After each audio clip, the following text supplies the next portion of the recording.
Olá! A pandemia da Covid-19 é acompanhada por discussões sobre economia e saúde pública. Mas nós também podemos refletir sobre ela do ponto de vista da política social. E é isso que o professor Juarez Xavier, da Unesp em Bauru, nos mostra a partir de agora. A pandemia que nós estamos vivendo acendeu um debate importante do ponto de vista da leitura política social que tem sido travado nos principais centros de debate intelectual do mundo, o conceito de necropolítica. Esse conceito ele foi desenvolvido e vem sendo desenvolvido e debatido pelo pensador camaronês Attila Mbembe, que tem procurado observar a distribuição e o acesso a bem-estar social a partir dessa categoria. Segundo Mbembe, a necropolítica ela decide, a partir da ação da política, quem vive e quem morre. A necropolítica é como se fosse a política da morte. Ela decide, a partir das distribuições de direitos, de recursos, de possibilidades, quem vive, quem morre, quem viverá e quem morrerá. No contexto da pandemia que nós estamos vivendo, essa ideia é bastante importante para compreender as decisões políticas que estão sendo tomadas. No Brasil, é possível observar que algumas decisões tomadas definiram e classificaram quem deveria viver, quem deveria morrer. É no caso da política, por exemplo, sobre a manutenção ou não das políticas públicas. Ao longo desses últimos anos, essas políticas foram sendo desmontadas, elas foram sendo desarticuladas, essas políticas públicas foram sendo abandonadas, com pouco recurso e sem incentivo para dar continuidade à sua implementação. É o caso, por exemplo, da saúde. A saúde deixou de ser vista como um direito social, como um direito humano, para ser visto como uma mercadoria, que pode ser colocada à disposição do mercado para que as pessoas que têm recurso possam comprar essa mercadoria. Isso levou o nosso sistema de saúde à situação que nós estamos enxergando agora, as dificuldades que ele tem de poder enfrentar a pandemia dentro das necessidades de preservação de vidas humanas. O segundo aspecto importante é que nesse período foi sendo classificado pessoas a partir da sua participação dentro de um determinado contexto econômico-social. Classificaram pessoas como produtivas e improdutivas.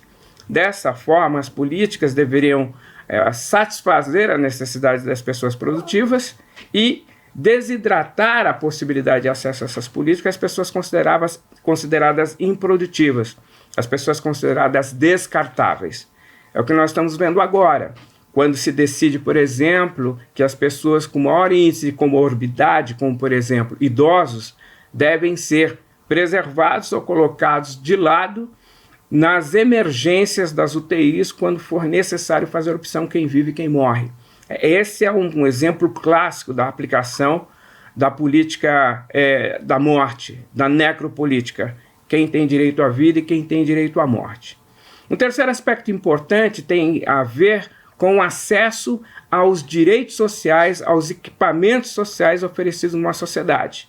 Equipamentos na área de saúde, da educação, da renda, da moradia, do transporte, né, são decididos a partir de critérios que faz com que pessoas incluídas possam exercer sua cidadania. E há uma massa de pessoas excluídas que ficam à parte, apartada do acesso a esses direitos. Uma questão simples, um exemplo simples, dá para a gente observar, que é, por exemplo, a questão de lavar as mãos ou não. Nem toda a população tem acesso à água encanada para poder lavar as mãos. Então, essa situação de segregação, de apartheid que se vive no território, é uma implicação da necropolítica e tem implicações e consequências no enfrentamento à pandemia como nós estamos vendo no Brasil hoje. É importante compreender esse fenômeno. E um aspecto fundamental que nos parece decisivo para compreender esses aspectos é que ao longo do tempo as políticas de direitos sociais foram sendo desmontadas, descartadas a partir de um projeto chamado neoliberalismo.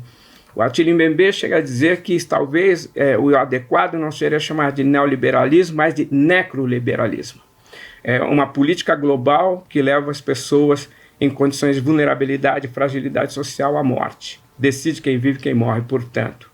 Como é que se pode enfrentar, no contexto do enfrentamento à pandemia, essa política da morte, essa necropolítica? Na nossa opinião, são 4 aspectos importantes, fundamentais, que poderiam ser acionados numa situação como essa.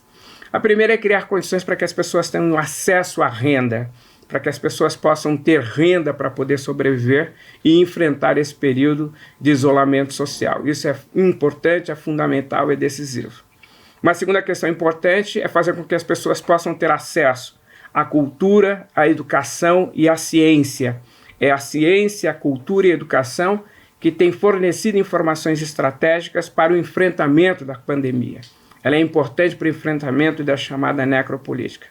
Um terceiro aspecto importante é romper com a segregação social, é romper com o apartheid, é criar mecanismos para que as pessoas possam ter acesso a bens fundamentais para a sua vida, para a sua dignidade, direitos sociais, direitos humanos, que significam direitos à vida. É importante ter acesso a esses equipamentos sociais que asseguram o exercício da cidadania. E o quarto aspecto importante é a definição de políticas públicas que fortaleçam a vida em detrimento da morte, que fortaleça a vida contra a narrativa da morte. É o que se poderia considerar uma bionarrativa, uma narrativa em favor da vida contra a necronarrativa, que é a narrativa da morte. Dessa forma, nós estaremos preparando a sociedade para enfrentar de forma digna, de forma humana, de forma decisiva a vida das pessoas. Num debate entre o que é mais importante, a economia e a vida, deve-se considerar que a vida é mais importante, porque sem a vida não tem sentido a economia. Enfrentar a necropolítica é uma função fundamental das pessoas que fazem a defesa da vida.